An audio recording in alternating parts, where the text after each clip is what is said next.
말씀은 신약성경 고린도후서 6장 9절에서 10절까지 말씀 보겠습니다. 고린도후서 6장 9절에서 10절까지 말씀 제가 봉독해 드리겠습니다. 신약성경 고린도후서 6장 9절에서 10절의 말씀 제가 봉독해 드리겠습니다. 무명한 자 같으나 유명한 자요, 죽은 자 같으나 보라 우리가 살아 있고 징계를 받는 자 같으나 죽임을 당하지 아니하고 근심하는 자 같으나 항상 기뻐하고 가난한 자 같으나 많은 사람을 부유하게 하고 아무것도 없는 자 같으나 모든 것을 가진 자로다. 아멘. 어느 주일 아침에 엄마가 아들을 깨웁니다. 아들아, 교회 가야지. 아들이 어머니에게 이야기합니다. 어머니, 저 오늘 교회 가기가 싫습니다. 아니, 왜 교회 가기가 왜 싫으냐? 아들이 대답하기를 교회 가면 성도들이 자꾸 목사님 안 좋은 이야기를 하고 설교 시간에는 졸고 있고 또 친한 사람들끼리만 이야기하고 있고 또 필요한 일이 있으면 저에게 해달라고 요청하니까 저는 교회가 가기가 싫습니다. 그러니까 어머니가 아무리 달래도 아들이 교회를 안 간다고 이야기하는 거예요. 그러자 어머니가 그 아들에게 네가 꼭 교회에 가야 되는 이유가 있다. 그것을 알려줄 테니까 꼭 교회를 가라. 그러면서 몇 가지를 알려줬어요. 네가 오늘 교회 가야 되는 꼭 몇 가지 이유는 첫 번째로 교회는 사람을 보러 다니는 곳이 아니고 하나님께 예배드리러 가는 곳이니 교회에 꼭 가야 된다. 그리고 두 번째로 너에게 맡겨진 일이 있는데 네가 교회를 안 가면 그 일을 누가 하겠느냐. 그러니까 교회를 꼭 가야 된다. 그리고 세 번째로 네가 오늘 교회에 꼭 가야 되는 이유는 이것이다. 네가 그 교회 담임 목사가 아니냐. 담임 목사가 교회를 안 가면 누가 교회를 나오겠느냐. 이런 이야기를 했다고 합니다. 여러분, 영화 중에 위플래시라는 영화가 있습니다. 이 영화가 개봉되어서 130만 관객이 넘었습니다. 최고의 드러머가 되기 위해서라면 뭐든지 할 수 있다고 각오되어 있는 음악대학생, 그 신입생 앤드류라는 그 학생이 우연한 계기로 누구든지 성공으로 이끌지만 동시에 최악의 폭군으로 그 손꼽히는 플래처 교수에게 발탁이 되었어요. 폭력과 학대를 일삼고 또 좌절과 성취를 동시에 안겨주는 이 교수는 지독한 교육 방식을 택해서 천재로 만드는 이런 집착을 보이게 된다는 것입니다. 그러다가 둘이 안 좋은 관계로 헤어지게 됩니다. 앤드류는 드럼을 포기했고 이 교수는 이 앤드류 때문에 그 학교를 나와야 됐습니다. 그리고 영화 후반부에 이 플래처 교수는 앤드류에게 본인이 지휘하고 있는 그 밴드에 들어와서 드러머로 쳐달라고 부탁을 했어요. 그리고 이 앤드류가 그 밴드에 들어가서 연주하기로 했습니다. 그리고 연주회 당일날 연주회가 시작됐습니다. 그런데 원래 약속했던 곡이 아닌 다른 곡이 시작된 거예요. 그러니까 이 드럼을 치는 앤드류가 당황하기 시작했어요. 악보도 없습니다. 연주는 시작됐어요. 그러니까 악보도 없고 처음 듣는 곡이니까 드럼을 엉망으로 치게 됐습니다. 옆에 있는 연주자가 드럼을 똑바로 치라고 이야기했는데 뭐 잘 칠 수가 없는 거예요. 그리고 그 연주가 끝이 나고 이 앤드류가 상처를 받고 뛰쳐나오게 되었어요. 근데 그 자리에는 아버지가 보고 있었는데 그 뛰쳐나오는 아들을 안아줬습니다. 근데 그 앤드류가 다시 연주장 안으로 들어가서 주의자의 사인 없이 드럼을 치기 시작하는 거예요. 그러니까 주의자뿐만 아니라 그곳에 있는 모든 연주자들이 당황하기 시작했어요. 근데 드럼을 혼자 막 치고 있는 거예요.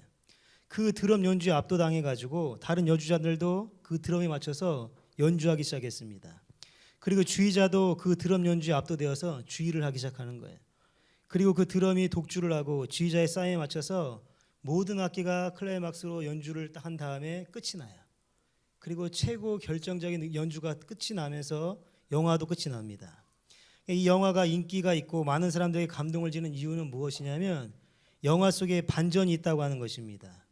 앤드류가 처음에는 그 교수한테 배우게 되었는데 그 교수를 능가하는 연주를 보여줬고 포기하는 것 같았는데 포기하지 않고 다시 성공적인 그 연주로 이 모든 그 연주를 마치게 되었다라는 반전이 있었다고 하는 것이죠. 여러분, 반전이라고 하는 말은 모든 것이 처음부터 끝까지 생각한 대로 되겠지라고 했는데 결과는 완전히 다른 결과가 나왔다고 하는 것입니다. 지난 금요 강좌 때 제가 더 패션 오브 크라이스트 편집 영상을 보셨잖아요. 그때 예수님께서 말할 수 없는 조롱과 수난을 당하시면서 손과 발목에는 대못이 박히면서 십자가 위에서 운명하시게 되었습니다. 이렇게 예수님께서 고난당하시고 죽으셨을 때 사단 마귀는 기뻐하며 춤췄을지 모릅니다. 그런데 예수님께서 그 고난과 순환으로 죽음으로 끝난 것이 아니고 우리에게 새로운 부활과 생명으로 구원으로 임하신 고난이기 때문에 그 속에는 축복의 반전이 있었다고 하는 것입니다. 우리가 생활하면서 힘들고 어려울지라도 예수님의 부활을 체험하고 나아가게 될 때 그 속에 숨겨져 있는 축복의 반전의 역사를 누리게 된다는 것입니다. 그러니 부활하신 주님을 바라보게 될 때에는 우리가 낙심할 이유가 없다라는 것이죠. 좌절하거나 절망할 이유가 없습니다. 가난하고 안 좋은 이유가 없다라는 것이죠. 왜냐하면 모든 문제를 십자가에서 해결하셨던 예수님을 믿기 때문에 그 예수님께서 우리를 축복하시기 때문에 우리에게는 축복의 반전의 역사가 있게 된다는 것입니다. 예수님의 십자가 사건을 보면 모든 것이 끝난 것 같았습니다. 가끔은 한번 이런 생각을 한번 해봤어요. 예수님께서 왜 고난을 당하셨을까? 고난 당하지 않으셨을 됐을 텐데 왜 하나님의 아들이시면서 천군 천사를 보내서 그 악한 세력들을 다 멸하실 수 있을 터인데 왜 굳이 십자가를 지시면서 고난을 당하시며 죽으셨을까? 그것은 예수님 당신을 위한 고난이 아니고 우리를 위한 고난이기 때문에 십자가를 지게 되었다라는 것입니다. 나를 위해서 고난을 당하시고 나를 위해서 부활하신 예수님이시기 때문에 오늘 내 삶에는 축복이 되고 구원이 되고 생명과 빛이 되는 축복의 역사가 있게 되는 것입니다. 2012라는 영화가 있습니다. 2012라는 영화는 그 2012년이 되면 지구가 멸망한다라는 이야기예요.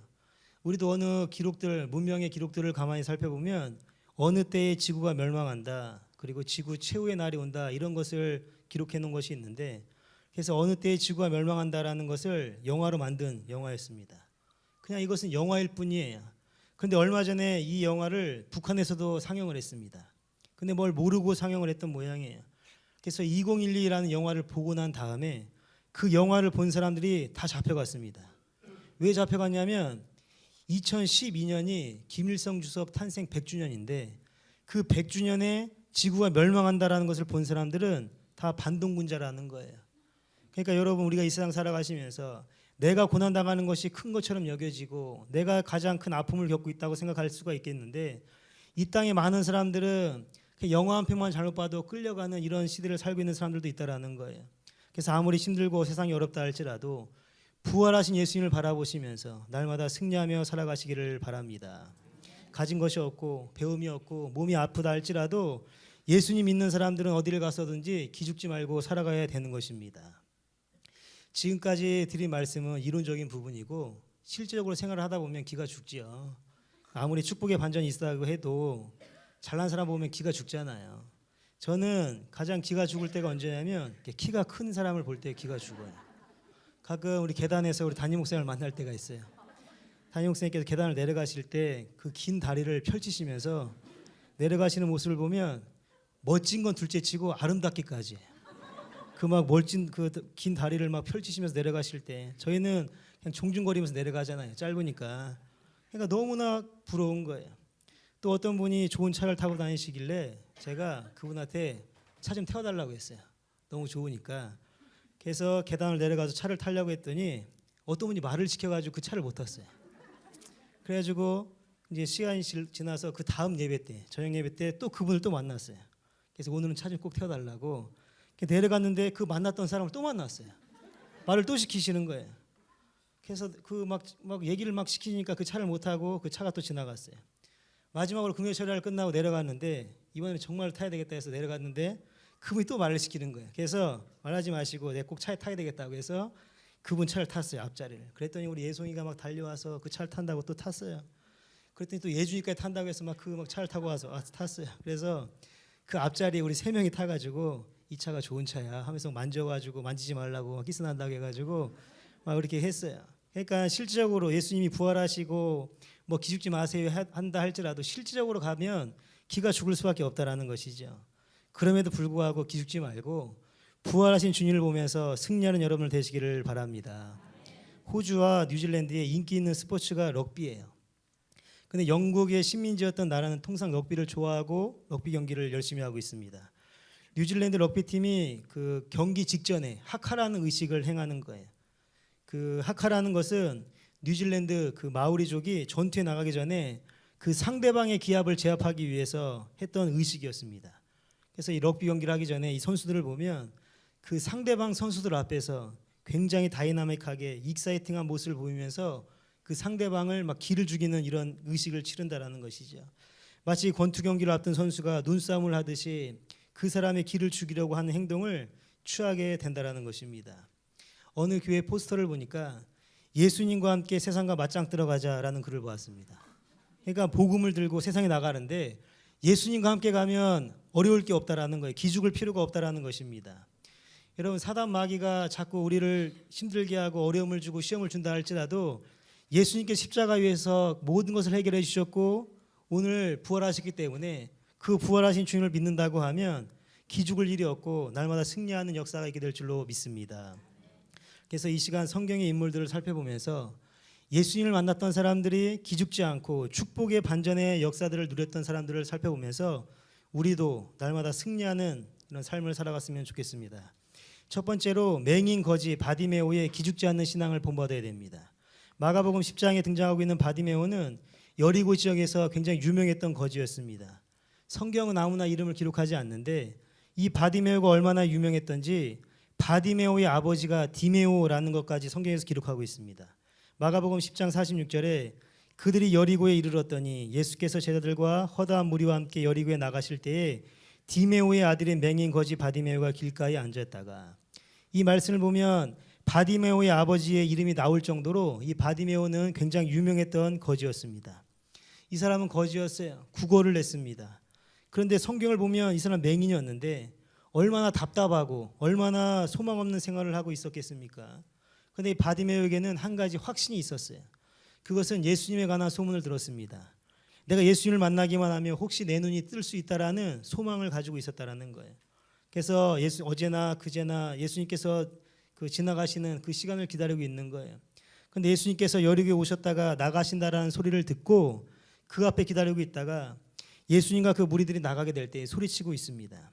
다윗의 자손 예수여 나를 불쌍히 여기소서, 이렇게 소리쳤습니다.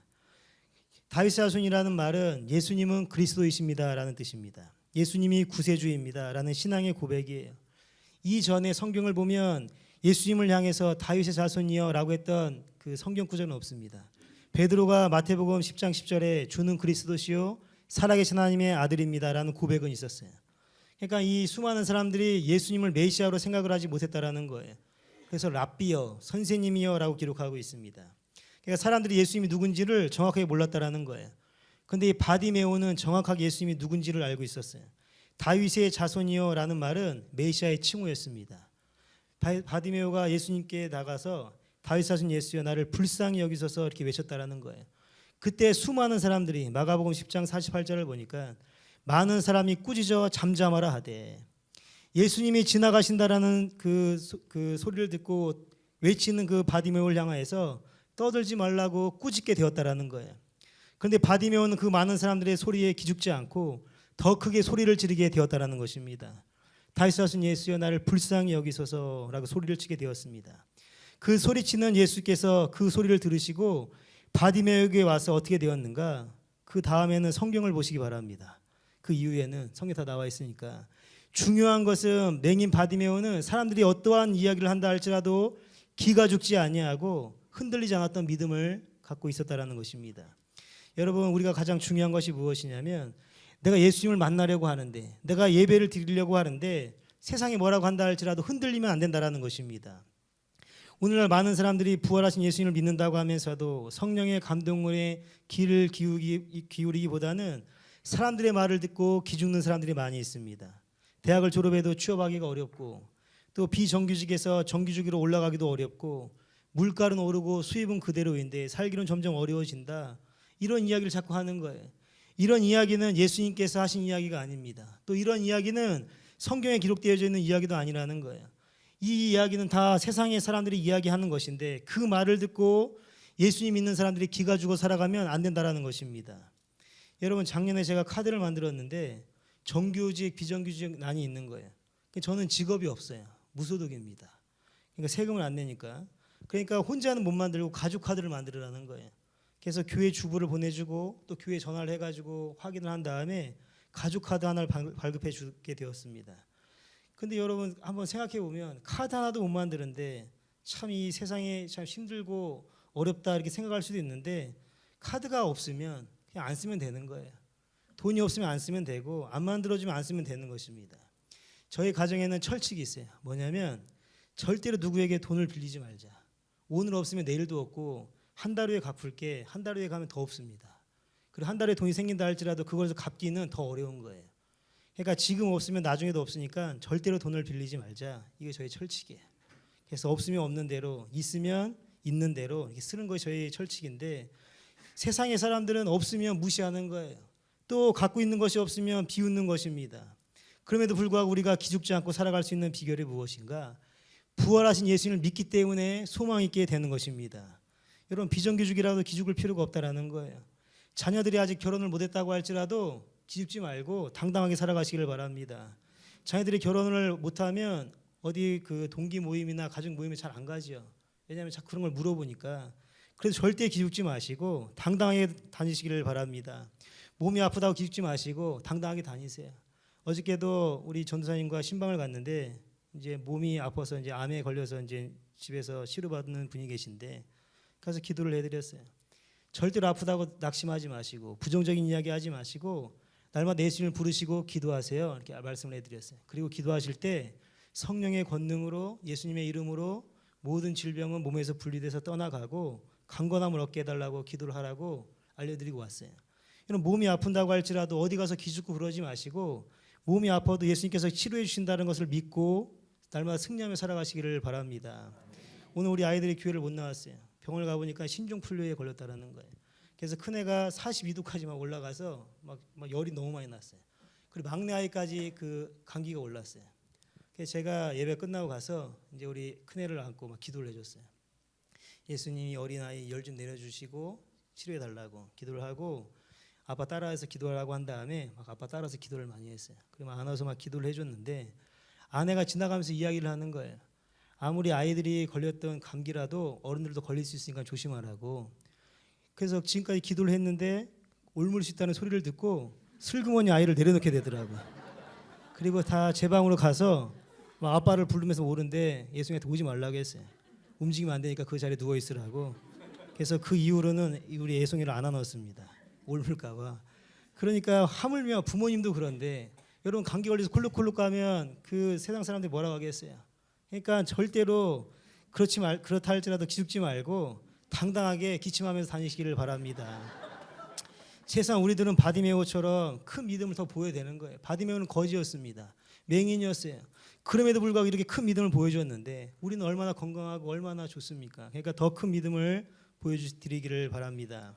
사단과 마귀는 자꾸 우리를 시험거리를 주는 거예요. 낙심을 주는 것입니다. 승리하지 못하게 만든다라는 거예요. 제가 시골에서 사역을 할 때 새벽 예배를 이제 걸어 다니게 되었는데 가끔 그 주인 없는 개가 막 오는 거예요. 얼마나 사나운지 막 침을 흘리면서 그 개를 맞닥뜨리면 물까봐 그냥 이렇게 한 5분이고 10분이고 서 있어야 돼요. 막 차들이 지나가면 그때는 개들이 도망가는데 한두 번이 아니에요. 너무 기가 죽어 있는 거예요. 교회 갈 때마다. 그리고 우리 예송이 하나밖에 없었는데 혹시 마당에서 놀 때 얘 개가 오면 어떡할까 불안한 거예요. 그래서 한번 우리 물어봤어요. 이 개가 자꾸 이렇게 무섭게 하는데 주인도 없는데 어떻게 해야 되냐. 저도 개를 그 동물을 굉장히 좋아합니다. 저희 집도 히베리안 허스키도 키우고 고양이도 키우고 강아지도 집에서 키워요. 그래서 동물을 굉장히 좋아하는데 이 개는 사람을 위협하는 거예요. 주인도 없다고 하는 거예요. 이빨이 얼마나 사나운지 그걸 물리면 안 될 것 같아요. 그래서 물어봤어요. 권사님들한테 이 개가 있는데 너무 무섭다. 어떻게 해야 되냐 그랬더니 물을 삶아가지고 던져주면 그 물을 물면 개가 이빨 다 빠진다는 거예요. 그래서 제가 새벽 예배 하기 전에 물을 팔팔 끓여가지고 그 무를 팔팔 끓였어요. 그리고 집게로 집어가지고 가는 개가 있는 거예요. 던져줬거든요. 그랬더니 개가 그걸 덥석 물더니 얼마나 머리를 좌우로 흔들면서 막 낑낑거리면서 도망가는지 그 이후로 그 개를 못 봤어요. 얼마나 사람을 무섭게 하고 막 그러는지. 그래서 그 이후로 기가 안 죽고 살아갔던 이런 일들이 있어요. 여러분 사단 마귀가 자꾸 우리를 막 물려고 하고 막 힘들게 한다 할지라도 기도하면서 그런 것을 이기시기를 바랍니다. 하나님의 자녀들은 어디를 간다 할지라도 기죽지 말고 당당하게 살아가야 된다는 것이죠. 두 번째로 수로보니에게 연인의 기죽지 않는 믿음을 본받아야 됩니다. 예수님께서 두루 지방에 가셨다가 더러운 귀신 들린 딸을 가진 이방 여인 수로보니게 여인을 만났는데 이 여인이 예수님을 찾아와서 자기 딸의 병을 고쳐달라고 간구를 하는 거예요. 근데 예수님께서 이 여인에게 아주 충격적인 말씀을 하셨습니다. 마가복음 7장 27절을 보니까 예수께서 이르시되 자녀로 먼저 배불리 먹게 할지니 자녀의 떡을 취하여 개들에게 던짐이 마땅치 아니하니라. 예수님에게 병을 고쳐달라는 그 여인의 이야기를 듣고 매우 충격적인 이야기를 하시는데 그 여인을 개로 취급을 했다라는 것입니다. 여러분, 만약에 기도를 하시는데 이런 이야기를 듣는다고 하면 어떤 마음이 들겠어요? 자기를 개로 취급하는 그런 소리를 들었을 때는 그 모든 삶이 아무런 소망이 없는 삶을 살 수밖에 없다라는 거예요. 근데 이 수로보니게 여인은 하나도 기죽지 않고 이렇게 말을 하게 됐다라는 거예요. 마가복음 7장 28절에 여자가 대답하여 이르되 주여 올소이다마는 상 아래 개들도 아이들이 먹던 부스러기를 먹나이다. 그러니까 예수님께서 하시는 말씀에 대해서 전혀 기가 죽지 아니하고 예수님께서 하시는 말씀이 100번이고 1000번이고 옳습니다. 그런데 그 개들도 상 아래 떨어지는 부스러기를 먹지 않습니까? 그 은혜를 나에게 달라고 고백하게 되었다는 거예요. 그리고 그 믿음을 보시고 예수님께서 그 병을 고쳐주시게 되었다는 것입니다. 예수님께서는 우리 병든 몸 그대로 받아주시는 거예요. 가진 것이 없고 배운 것이 없다 할지라도 모든 사람들은 우리를 환영하지 않고 무시한다 할지라도 예수님께서는 우리를 받아주시게 된다는 것입니다. 그러니까 낙심할 필요가 없고 모든 질병을 고치시는 예수님께 나와서 모든 병 고침을 받고 승리하는 여러분을 되시기를 바랍니다. 지난 목요일에 이제 원로 목사님께 다녀왔는데 이제 우리 원로 사모님의 간증을 듣고 참 은혜를 많이 받았어요. 저희도 아버님 목회를 하셨기 때문에 신유 역사를 많이 경험했거든요. 근데 우리 사모님 이야기를 들어보니까 그 막 진짜 믿기지 않을 정도로 어떤 신유 역사들이 많이 나타나는 거예요. 저는 그걸 100% 믿습니다. 그러니까 그렇게 목회를 하시면서 지금까지 이런 교회를 이루어내신 거예요. 그런 신유 역사가 분명히 있다라는 것입니다. 그런데 예전에는 있었는데 지금은 사람들이 어떠한 믿음이 없어서 그런지 그런 신유 역사가 잘 안 나타나는 것 같아요. 여러분, 예수님께서는 십자가 위에서 모든 질병을 다 담당해 주셨고 벌써 이미 모든 고통을 다 담당해 주셨는데 그 예수님의 권능의 능력으로 우리가 병고침을 받을 수가 있는데 여러분들도 모든 병고침에 해결되시는 예수님을 바라보시면서 기도하시면서 그러한 병들을 다 고치셔 나가시기를 바랍니다. 여러분, 예수님께서는 못 고칠 질병이 없는 것입니다. 만병의 대의사가 되시는 주님이시기 때문에 주님 옆에 나아가서 기도하게 될 때 예수님께서는 그 자녀의 기도소를 들어주시고 연약함을 강하게 만들어주시게 될 줄로 믿습니다. 예수님께서는 세상에 잘 나가는 사람을 택하시기보다는 세상에서 부족하고 또 연약한 사람을 택해서 하나님의 일을 감당하게 만들어주시게 된다는 것이죠. 고린도전서 1장 27절을 보니까 그러나 하나님께서 세상에 미련한 것들을 택하사 지혜 있는 자들을 부끄럽게 하려 하시고 세상에 약한 것들을 택하사 강한 것들을 부끄럽게 하려 하시며 하나님께서 세상에 천한 것들과 멸시받는 것들과 없는 것들을 택하사 있는 것들을 폐하려 하시나니 이는 아무 육체도 하나님 앞에서 자랑하지 못하게 하려 하심이라. 여러분, 몸이 건강하지 못하다 할지라도 환경이 어렵다 할지라도 수르보니게 여인처럼 기죽지 않고 날마다 믿음으로 승리하는 여러분 되시기를 바랍니다. 마지막으로 우리 기죽지 않는 베드로의 믿음을 본받아야 된다는 것이지요.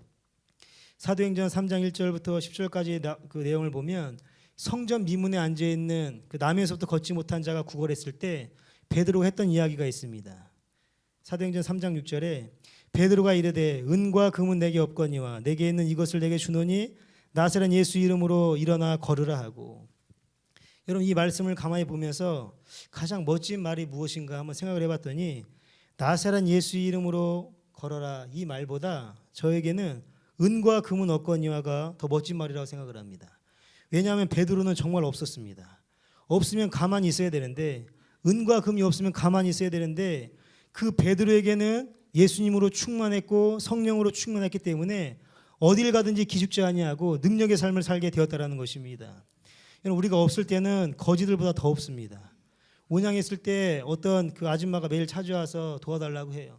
그냥 500원도 주고 1000원도 주고 밥도 줄 때도 있어요.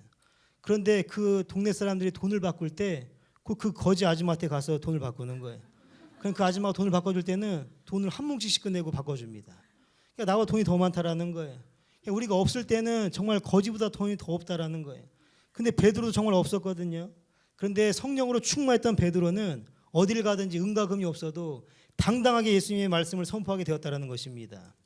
한 언론사에서 한국인에게 가장 강력한 영향을 미친 그 사회 문화적 뉴 트렌드는 무엇인가 서베이한 적이 있었습니다. 그리고 각계의 전문가로 구성된 자문단과 수차례의 토론을 갖고 올해 두드러진 한국인의 새로운 모습을 몇 가지 핵심 문장으로 간추렸습니다.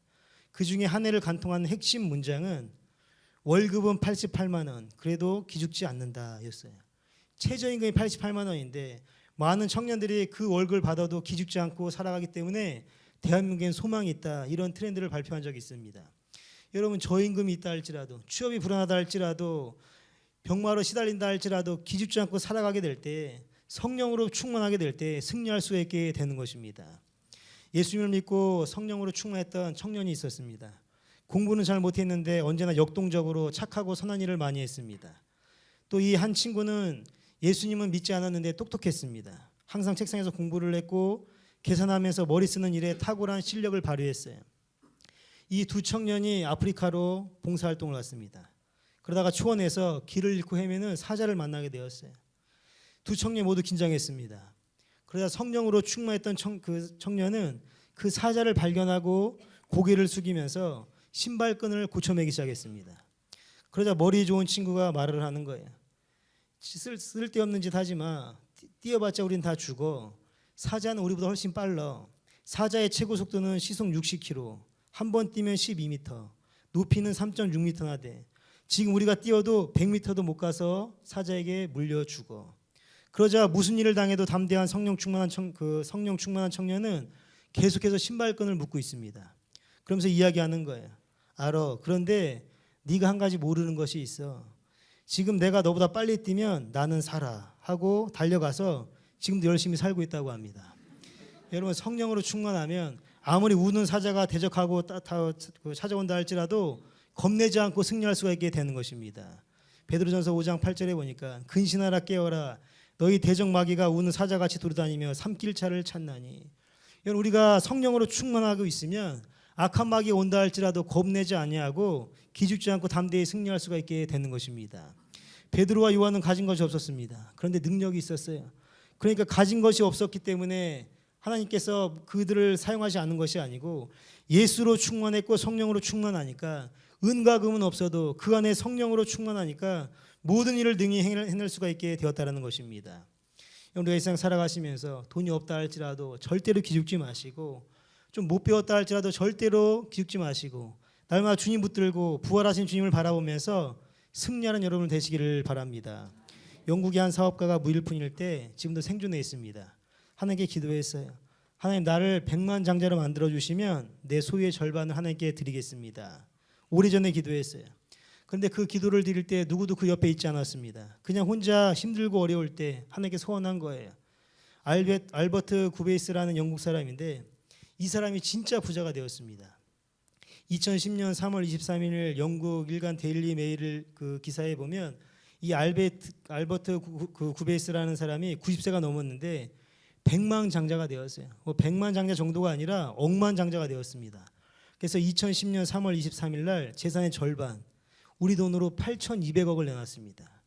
고난당하고 힘들 때, 어려움 당할 때 2차 세계대전이 끝나고 자기에게 주어진 것은 외투 한 벌 80파운드밖에 없었어요.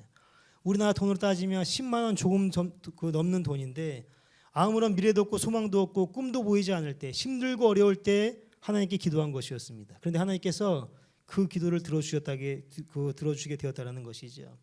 여러분, 고난당할 때, 힘들 때, 가난할 때, 병들었을 때가 기도할 때라는 것을 기억하시면서 날마다 기도를 응답하시고 우리에게 복 주시는 하나님께 나아가시면서 승리하는 여러분 되시기를 바랍니다.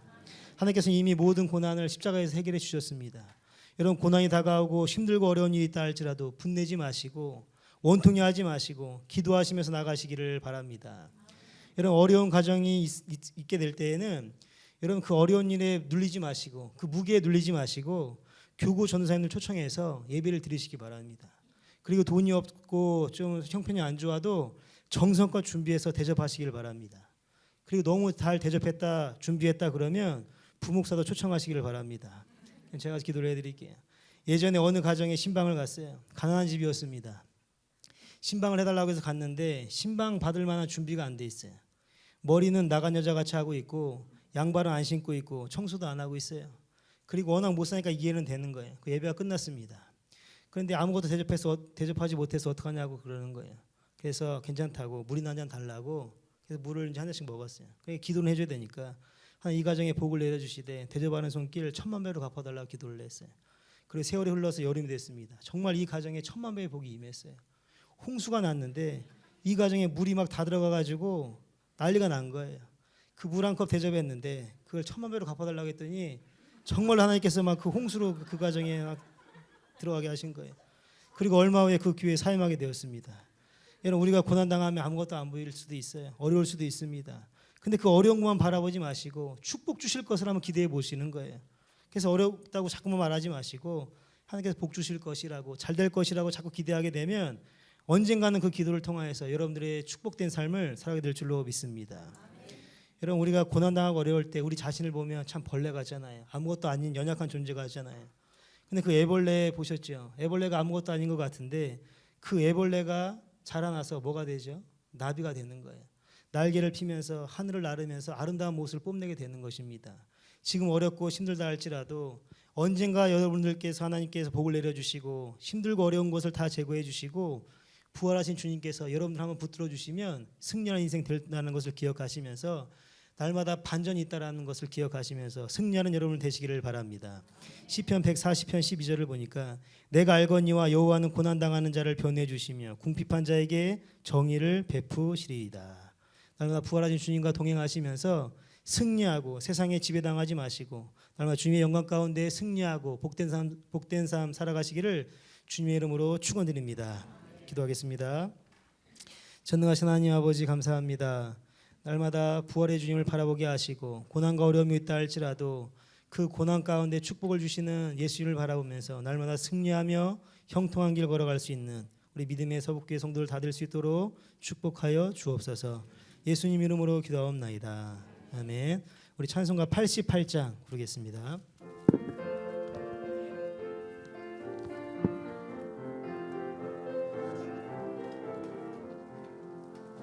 내 진정 사모하는 친구가 되시는 구주 예수님은 아름다워라. 산 밑에 백합하여 빛나는 새벽별 주님 영원할 길 아주 없도다. 내 맘이 아플 적에 그 위로 되시며 나 외로울 때 좋은 친구라. 주는 저 산 밑에 백합 빛나는 새벽별 이 땅 위에 비길 것이 없도다. 내 맘의 모든 염려 이 세상 고락도 주님 항상 같이 하여 주시고 시험을 당할 때에 악마의 개교를 즉시 물리치사 나를 지키네.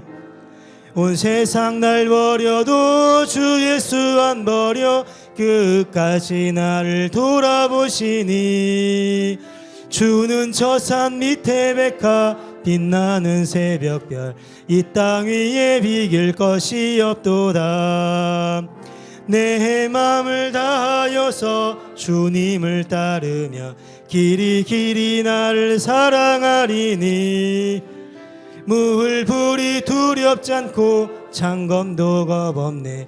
주는 높은 산성 내 방패시라. 내 영혼 먹이시는 그 은혜 누리고 나 친히 주를 뵙기 원하네. 주는 저 산 밑에 백합 빛나는 새벽별 이 땅 위에 비길 것이 없도다. 우리 시간 담임 목사님 나오셔서 교회 소식과 축도로 예배를 마치겠습니다.